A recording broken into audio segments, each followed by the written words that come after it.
everyone, it's Robin, RS Island Crafts, and welcome to my studio. Today we're starting a brand new zipper pouch mini series. In this series, we're going to grow our skills one pouch at a time, starting with a very simple pouch and gradually adding new techniques in each video. I've had quite a few requests to show how I cut my fabrics for zipper pouches. So in today's video, we're going to start right at the beginning with fabric cutting and prep. That way you'll have everything ready to sew along with the rest of the series. So let's go ahead and get started. I thought we'd go ahead and start out by making a coin pouch, a small zipper pouch. These are really useful and they also make really great gifts. I'll put the information down below in the description box, but I'm going to make my basic coin pouch, and all of our pieces are going to start at 5.5 inches wide and 4.5 inches tall. For my outside, I have this fun butterfly yardage. I'm using 100% quilting cotton fabric. For my lining, I have a leftover piece of this white on white swirl fabric. And for pouches of this size, I like to use the Fusible fleece. It gives it that little bit of a cushioning feel, but if you don't want to quilt it, you don't have to. Now, I did quilt my 3 little pouches over here because I like to quilt things. And based on the size of our pouch, I'm going to be using a nylon zipper. Now my zipper is 7 inches long because I prefer to use a zipper that's a bit wider than the project that I'm putting it into. Since my fabric's going to be 5.5 inches, a 7-inch zipper gives me a little bit of breathing room. A nylon zipper means that I can cut it with my scissors and I can also sew across it. When measuring zippers, we don't measure the zipper tape from end to end. We measure it from the metal stopper to the metal stopper on the other end. So it's going to be measured from here to here, because I know that part can be a little misleading when you first start working with zippers. Before you cut your fabric, make sure you have it ironed. Now, since I'm only cutting out the small little section, I don't need to iron all of my fabric. I just need to iron a section of it. My butterflies have an all over print, but if you have a print that's like this, for this one, I opened it up, I cut one piece, and then I cut another piece next to it because I wanted to make sure my fabric wasn't all wonky. I'm not worried about that with this fabric.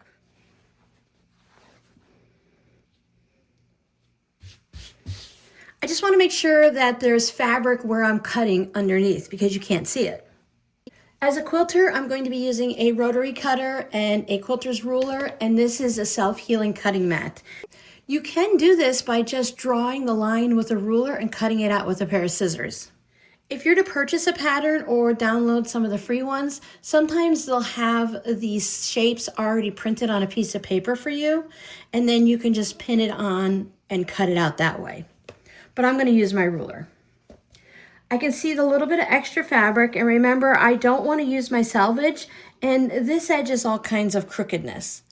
I don't want to trim up the entire piece of fabric here because when I come back in a month, 6 months, or 4 years and use this fabric again, I'll have to trim it up again. There's no sense taking the time or wasting a little bit of fabric. So make sure I can see both pieces of fabric past the 5.5 and the 4.5, and just use my rotary cutter. We'll cut one side and then the next.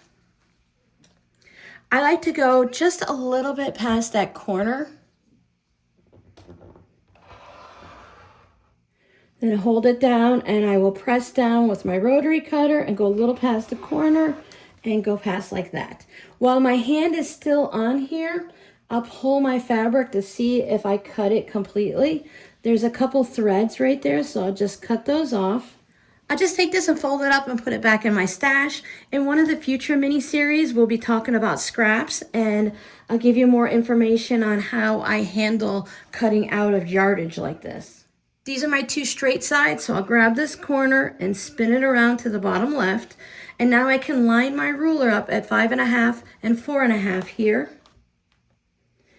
Now, everyone does things their own way, so if you have a different way of doing this and it works for you, you can go ahead and do it your way. A few people asked how I do it, so I'm just showing you how I do it. So once it's lined up, I'll cut this off, and I'll cut the top piece off. So now I have my 2 outside pieces. This is my scrap piece of lining fabric. None of my edges are straight, they're all a little bit wonky. I'm just going to fold this in half. I'm going to do the same process, but it's easier with this scrap chunk of fabric because I don't have to deal with all that yardage. Remember, I want to make sure I have fabric past my 5.5 here and my 4.5 there. And then the top section. So I'll turn this one around. And again, 5.5 by 4.5. And there's my 2 pieces of lining fabric. And this will go into my white scrap bin.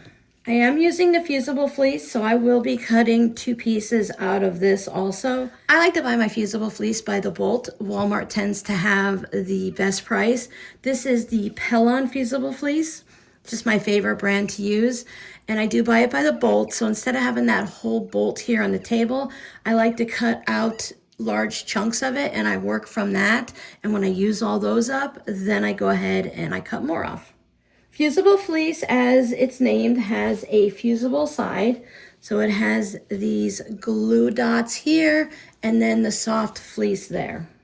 Same process again, whether it's fabric or the Fusible fleece. Spin it around. Those are my 2 straight edges. Of course, you can cut your fabrics or your Fusible fleece 1 layer at a time if it's easier for you. The Fusible fleece does get a little bit thicker, so that might be easier to cut 1 piece at a time, especially if you're using scissors.